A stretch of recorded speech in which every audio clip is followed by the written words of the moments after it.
Adaptar. La palabra predilecta a la hora de hablar de tokusatsu americano. Bastardeadas o elogiadas, las adaptaciones son un arma de doble filo.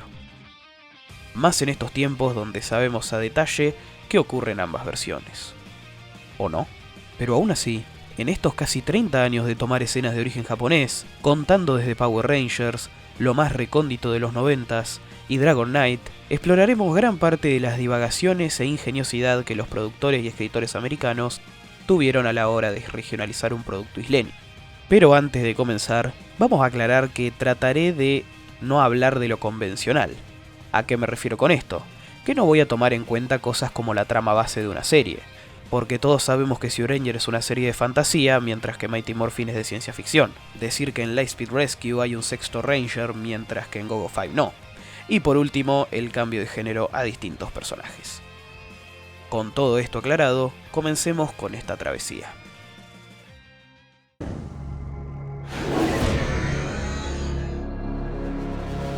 Además de lo que todos sabemos, Dragon Knight logró darle un aire nuevo a su material de origen, pero aún así, tuvo de base ciertas cosas de Ryuki. Un ejemplo más que claro es la similitud de Richie Preston con Mitsuru Sano, Incisor e Imperer respectivamente. ¿Por qué? Básicamente tienen la similitud de que son hijos de una familia acomodada, simplemente se cambiaron ciertos aspectos, haciendo a Richie más prepotente, pero adaptando una de las razones por la cual Mitsuru trabaja en el estacionamiento y se mete a la Battle Royale. En Dragon Knight, Saviax engaña al Incisor de la Tierra diciendo que su padre le sacó todo el dinero y quiere que empiece desde abajo, siendo una abismal diferencia con su contraparte japonesa, Masashi Sudo. También podríamos decir que Ore Journal fue partido en dos en esta versión.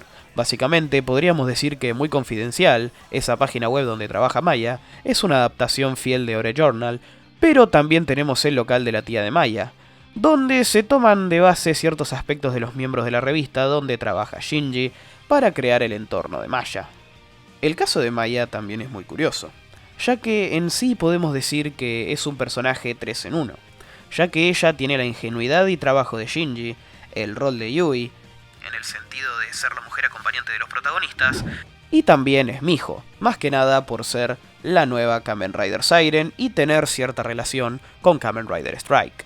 Hablando de Siren, si bien podemos decir que Case es una adaptación de Miho por el mero hecho de tener el traje de Femme, es más bien una adaptación de Eri Ogawa, la novia de Knight, donde justamente toman de base esta trama. A pesar de que, por razones obvias, la adaptación de Shiro sea Saviax, también podríamos decir que el Advent Master es más parecido a este, más que nada por el hecho de crear los poderes Riders, ya que en tanto a habilidad, Saviax tiene las mismas que Shiro. En tanto a pequeños detalles, Psycho Rogue, de mismo nombre en ambas versiones, es el Mirror Monster de los Alternatives en la serie original, mientras que en Dragon Knight es un Mirror Monster más de la camada de Saviax, y el nombre Genocider fue removido por razones obvias, cambiándolo a Cerebeast. Y esto es más curiosidad, pero en cierto modo Dragon Knight tiene algunas similitudes con Kabuto, como puede ser la trama de los No Men, que parece que toma de base a Sect. Lo mismo con el meteorito de Shibuya y la caída de Yubelon en Roswell, el hecho de que los villanos sean alienígenas, y también, conceptualmente, la rivalidad entre Kid y Adam es similar a Kusakabe contra Tendo.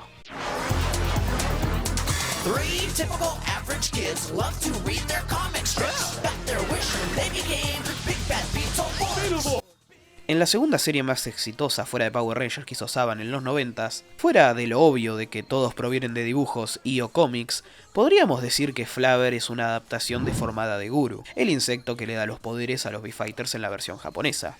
Mientras que el contexto en Japón es que Guru potencia unos trajes de combate hechos por científicos, Flavor simplemente le da los poderes del cómic a nuestros protagonistas. El episodio 19 de la serie, titulado Convention Dimension, adapta el capítulo 52 de B-Fighter. Este es un episodio crossover con Jan Persson y Blue Swat. Aquí se adaptan a dos personajes de Jan Persson, el ya más que mencionado Jan Persson y su compañero Gan Gibson, siendo llamados Karato y Silver Ray respectivamente, cambiando todo el contexto a que simplemente eran dos personajes de cómic creados por Art Fortunes. Un cambio radical de la serie fue Yosh, la adaptación del proveedor extradimensional Kabuto.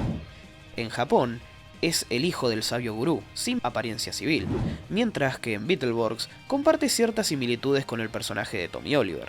Un dato curioso es que en la serie se creó una razón para que este deje de aparecer, siendo que para derrotar a Shadowborg sus poderes serían inutilizables. Hablando de Shadowborg, en tanto a su origen es prácticamente el mismo que su contraparte Shadow. En América no es un clon malvado de Andrew, a diferencia de su contraparte japonesa. Otro dato es que mientras Shadow es un enemigo recurrente de V-Fighter, Shadowborg es un villano de tan solo 6 episodios. Yéndonos a su segunda temporada, simplemente ocurrió un cambio de villanos y se cambió el contexto de los New V-Fighters. Mientras que en V-Fighter Kabuto estos eran héroes internacionales de Estados Unidos, Francia, Perú y China, aquí son dibujos creados por Art y Les de niños, además de quitarles la forma civil para que sean unos simples robots.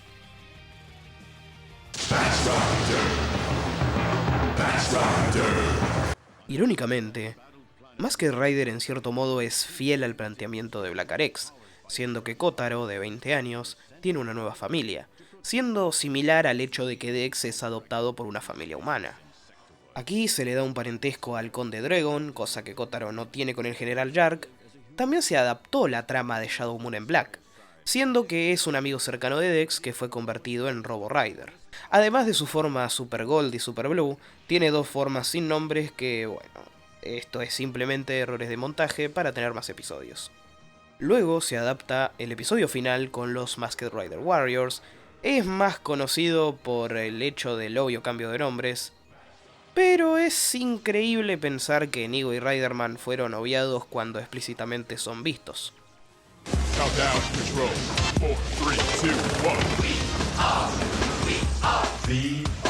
Al ser una serie que adapta a 3, es obvio que habrá muchísimos cambios. En primer lugar, se nota demasiado con los villanos, no tanto con Grimlord ya que en esencia es igual a Godoneros. Sí tomaron en cuenta dos generales de los Waller de Spillman, siendo Dr. Bio y Dead Zero. Aquí son dos generales virtuales de Grimlord llamados Coronel Icebot y General Ivar, mientras que el cerebro de Bio se adaptó como el Coronel Donaldson. El padre de Ryan es una combinación de dos personajes, el padre de Spillman, que mejor adelantaste el minuto en pantalla porque será spoiler, que por cierto es el mismísimo Dr. Bio, y a Top Gander, de Metalder. Ryan no comparte mucho con sus dos contrapartes de Metalder y Shider, sino que en esencia es más parecido a Spillman, irónico ya que JB es en teoría su contraparte. Hablando justamente de contrapartes, las adaptaciones de los episodios eran para manejar el metraje tan poco relacionado. Un caso parecido es lo que pasó con Jeb y JB. Estos fueron mutados gracias a un plan de los villanos. Jeb se convirtió en un mutante usando metraje de un monstruo de Metalder con apariencia de perro, mientras que con JB se utilizó a Junior, que es un ayudante fugaz de Metalder que era hijo de un monstruo semanal.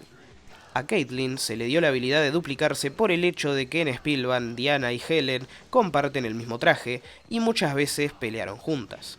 En el cambio de temporada, los villanos pasaron a ser exclusivamente los de Shide, teniendo una versión modificada de Grimlord, haciendo que Oraclon, que en Japón es el villano principal, sea un simple lacayo oráculo del principal.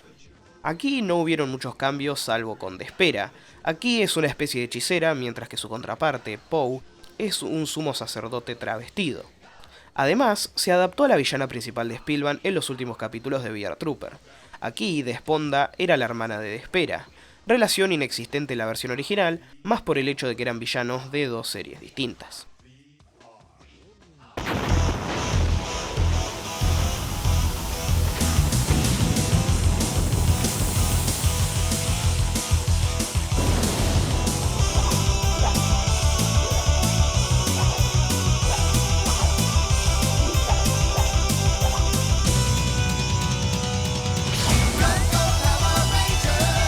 Ahora entramos a la franquicia más importante, pero aquí debemos categorizar varios aspectos debido a su longevidad.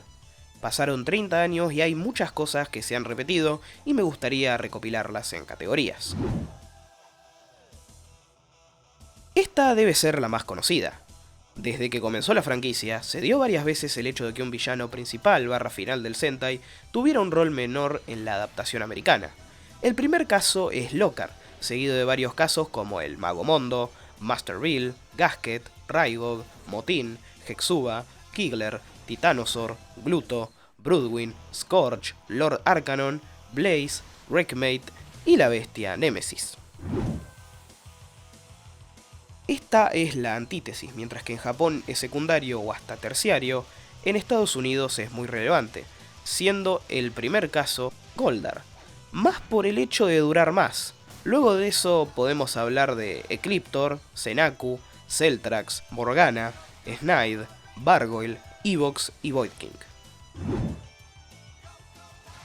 Siguiendo con los villanos, muchos de estos fueron un simple Zord malvado. Haciendo un poquito de trampa, ya que en Dairanger era neutral, Daijin Ryu fue adaptado como Serpentera, un Zord maligno de Zed.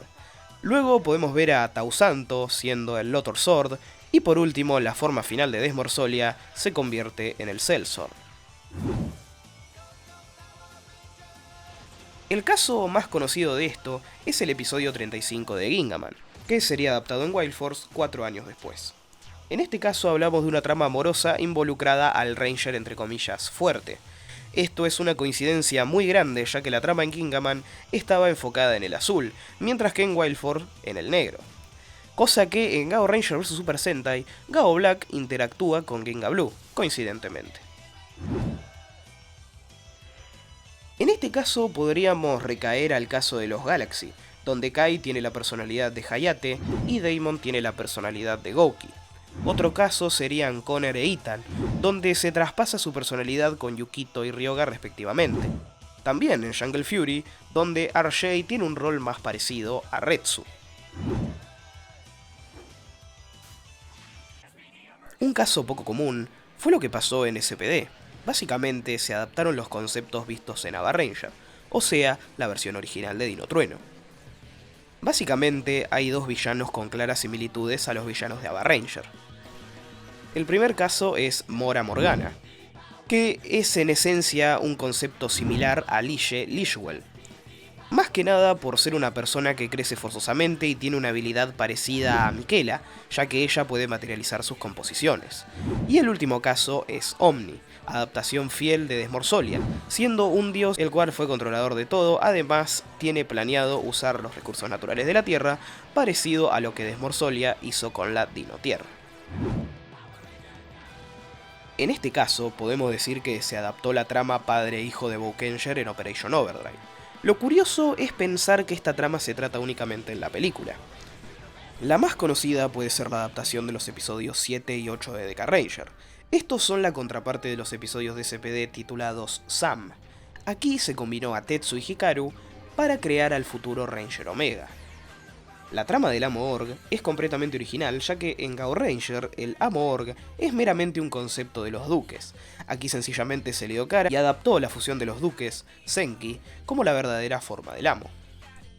Y sinceramente no tengo más casos para retratar. Si te sabes alguno, no dudes ponerlo en la caja de comentarios.